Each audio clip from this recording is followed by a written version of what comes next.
Avant que la vidéo commence, je tiens à dire à toutes les personnes qui sont abonnées à cette chaîne, si vous ne l'avez pas encore fait et si justement vous souhaitez le faire, n'hésitez pas à activer la cloche des notifications afin d'être au courant de la sortie de chacune de mes vidéos. C'est vraiment très important, merci de votre compréhension et bonne vidéo à tous.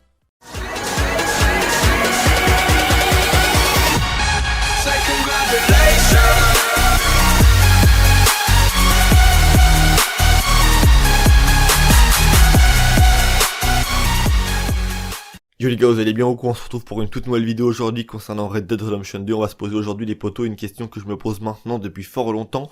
Mais avant toute chose, toutes les personnes qui ont peur d'être spoilées, de connaître des choses qu'ils n'ont pas forcément envie de connaître, donc je vous invite à quitter la vidéo dès maintenant. Et toutes les personnes qui comme moi se posent cette question que l'on va maintenant se poser dans quelques secondes, restez avec moi, on va en parler ensemble. On est parti.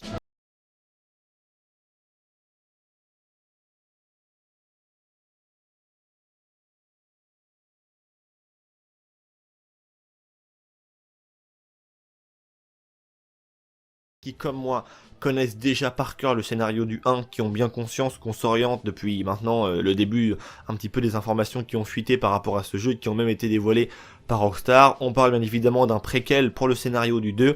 Du coup, on sait qu'il y a des choses qu'on connaît déjà dans le 1 qui vont être justement mis en avant dans le 2, des parties de l'histoire que l'on connaît déjà, et plein de choses comme ça, quand on s'intéresse justement à la vie passée de John Marston. Donc ça, je pense que ça effraie, dans le fond, très peu de vrais fans du jeu, puisque on en a, j'imagine, déjà tous quasiment conscience. On va se poser cette question un petit peu existentielle, un petit peu question ultime. Est-ce que Arthur Morgan va mourir ou non dans le scénario de Red Dead Redemption 2? Et ouais, je dis ou non parce que vous allez voir qu'il y a pas mal de choses qui pourraient justement nous laisser penser que, comme je viens de le dire, il va malheureusement périr et mourir dans le scénario du 2. Et aussi, il est peut-être normalement censé rester en vie puisque Rockstar a choisi un scénario un peu à double tranchant, je m'explique. Quand on fait justement le scénario du 1, on sait que dans une mission avec Edgar Ross, donc ce mec du FBI qui est en train justement de tenir un peu par les coronets ce John avec sa famille, le fait justement qu'il faut qu'il tue tous ses anciens compagnons de galère, à un moment t'as justement Edgar Ross qui va dire à John dans les scénarios du 1, comme quoi John est bel et bien le dernier du gang de Dutch Van Der Linde, que tout le monde et absolument tout le monde est mort. Donc justement le problème qui s'oppose à nous, c'est que Rockstar nous propose un nouveau personnage, donc Arthur Morgan, pour le scénario et étant comme le héros du 2, mais dans le 1, on n'a jamais entendu parler justement de ce Arthur Morgan, et ça veut dire, et ça laisse vraiment sous-entendre énormément de possibilités, d'un point de vue justement de la suite du jeu au final, et même des prochains Red Dead à venir, puisque on n'a aucune idée de savoir si malheureusement l'histoire de Arthur Morgan va s'arrêter brutalement dans le 2, ou est-ce que justement, pendant même le scénario du 1, est-ce qu'il va pouvoir rester en vie tranquillement et très certainement peut-être ressurgir lors d'un Red Dead Redemption 3, puisque Rockstar semble vraiment vouloir tirer un maximum la longévité de vie des Red Dead au final, donc il est fort probable et même quasiment déjà sûr qu'il y ait un 3 ou un troisième opus au final qui soit déjà en développement. Et j'ai ma petite idée par rapport au personnage qu'on sera censé contrôler. Je pense que on a fait le 1 avec John et son fils en seconde partie de l'histoire, pardon. Maintenant on revient sur le préquel avec l'histoire passée de tout le monde, on incarne Arthur Morgan. Et je pense que selon moi, dans le troisième opus du jeu, il y a une forte chance qu'on soit en train de contrôler justement Jack Marston, donc le fils de John. Et que voilà, on ait une histoire X ou Y, mais je pense que Rockstar va faire un troisième opus de jeu, c'est quasiment sûr. Donc comme j'étais en train de le dire, le scénario est un peu un double tranchant, puisque voilà, avec Edgar Ross, on apprend que, dans le 1 en tout cas, John étant le dernier survivant du gang de Dutch Van Der Linde, ce qui laisserait penser que malheureusement Arthur Morgan a péri dans le 1, mais aussi ce qui laisserait penser que justement il soit totalement encore en vie dans le 1 et qu'il ressurgisse comme je viens de le dire plus tard. Et c'est vrai que ça pose beaucoup de problèmes parce que dans le fond Rockstar a été très malin dans la conception et dans la réalisation de scénario, c'est que on sait pas vraiment sur quel pied danser en fait, parce que tout laisse penser et laisse croire qu'il est censé mourir, mais il y a une part aussi de doute et d'énigme qui vient te dire que bah non, dans le fond en fait il peut encore être en vie, donc je pense que vous avez compris ce que je veux dire.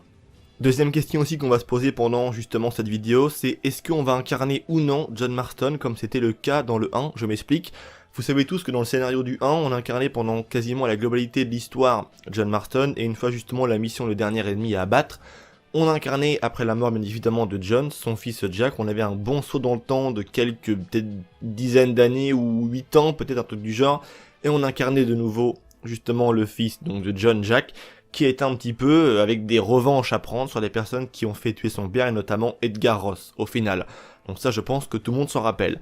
Il y a une image qui m'a un petit peu interpellé, c'est celle justement des artworks que Rockstar a balancé il y a maintenant de cela à peu près une semaine, où justement pendant toute une journée ils n'ont pas arrêté de balancer des images avec des descriptions des personnages. Et on avait donc cette image, on avait également aussi, je tiens à le rappeler, l'image justement de Jack, donc leur fils de Abigail et de John. On avait également aussi une image de Abigail avec le nom de famille étant Robert, donc son nom de famille de jeune fille avant qu'elle se marie avec John bien évidemment, et qu'elle devienne Abigail Marston. Et on avait cette image en fait de John où il semblait vraiment et véritablement y avoir un saut dans le temps. Si Rockstar a pris cette image comme étant une du jeu Red Dead Redemption 2, ça veut dire en fait que le scénario va se dérouler sous vraiment très longtemps, puisque quand on voit les premières images de John, on peut remarquer qu'il semble assez jeune au final, tu vois, il a même sa cicatrice qui vient tout fraîchement, entre guillemets, d'être faite, tu vois, il est vraiment très jeune, et là on remarque qu'avec cette image, il ressemble bien plus à celui qu'on a tous connu dans le 1, plutôt qu'à celui que l'on voit dans certaines images du 2 au final. Qu'est-ce que ça veut dire? Est-ce que c'est un petit teasing de la part de Rockstar Games qui laisserait justement le doute aux joueurs à se dire peut-être qu'en fait en deuxième personnage, comme c'était le cas dans le 1, on va peut-être et même très certainement contrôler pourquoi pas John Marston? Ça reste aussi à voir. À noter que Rockstar Games, s'ils font exactement la même chose qu'ils ont fait pour le scénario du 1, on est censé justement contrôler un deuxième personnage. Je m'explique pourquoi. Il faut savoir que quand Rockstar Games, Sam Houser et Dan Houser, donc Sam Houser le patron de Rockstar Games, et Sam Houser son frère qui est le copatron, hein, c'est le cas de le dire, vous m'avez compris, quand ils ont écrit justement avec toutes les personnes qui les entouraient le scénario du 1, il faut savoir qu'ils avaient absolument envie en fait que le héros meure. C'est un truc qui est pas commun puisque dans chacun des GTA, vous le savez maintenant, le personnage principal ne meurt pas pour que justement le jeu ait une longévité maximum et que même après la fin du scénario et de l'histoire, tu puisses continuer à jouer, à faire ce que tu veux, comme c'est le cas dans GTA V et dans de nombreux GTA au final. Tu as fini l'histoire, mais tu peux toujours continuer à jouer et à t'éclater à 100% sur la map en question du jeu. Sauf que cette fois-ci, c'est pas commun, mais ils voulaient à tout prix justement que le héros meure. C'est pour ça qu'au tout dernier moment, il me semble que je l'avais déjà expliqué dans une vidéo, on a incarné en fait le rôle de Jack Marston. Il faut savoir que le petit Jack, en fait, le fils de John et de Abigail, a été justement repensé au tout dernier moment au final et que de base il ne devait même pas exister. Rockstar a fait ça pour que ça se rapproche plus d'un GTA, pour que tu puisses après justement jouer à une durée du jeu indéterminée avec Jack bien évidemment. Après il y a beaucoup de personnes qui n'ont pas fait cette mission le dernier ennemi à abattre parce qu'ils n'avaient pas envie justement d'incarner Jack, ils préféraient rester en John. Après ça reste à voir, mais est-ce que Rockstar Games justement, c'est très intéressant de se pencher un peu sur le sujet est-ce qu'ils vont avoir envie justement de faire comme c'était le cas dans le 1, de faire mourir le héros principal? Après tout, ils l'ont déjà fait dans le 1, ils pourraient très bien malheureusement le faire dans le 2, comme ils pourraient justement très bien ne pas le faire au final. Et on pourrait très bien avoir une transition d'un Arthur Morgan à un John, on pourrait, dont j'ai déjà pensé en fait, que Arthur Morgan a voulu un petit peu se faire oublier, et c'est pour ça en fait qu'il n'est pas cité par Edgar Ross, et c'est pour ça même que dans le 1, on n'entend jamais parler de lui. Le mec est parti se mettre un petit peu au vert, se cacher comme il se doit et se faire oublier, tu vois.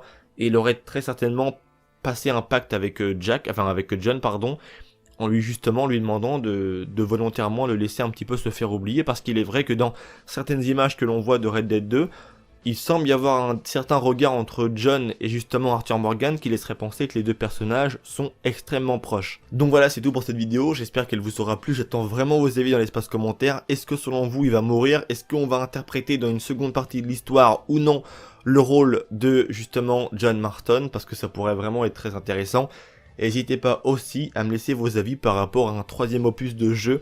Est-ce qu'on pourra avoir un troisième jeu avec pourquoi pas comme personnage principal le petit Jack Marston? Ça peut être aussi très intéressant. C'est tout pour cette vidéo, j'espère qu'elle vous aura plu. C'était Vince, n'hésitez pas aussi à me rejoindre sur Facebook et Twitter. Tous les liens s'affichent maintenant à l'écran. C'était Vince, prenez soin de vous. Allez, peace les gens.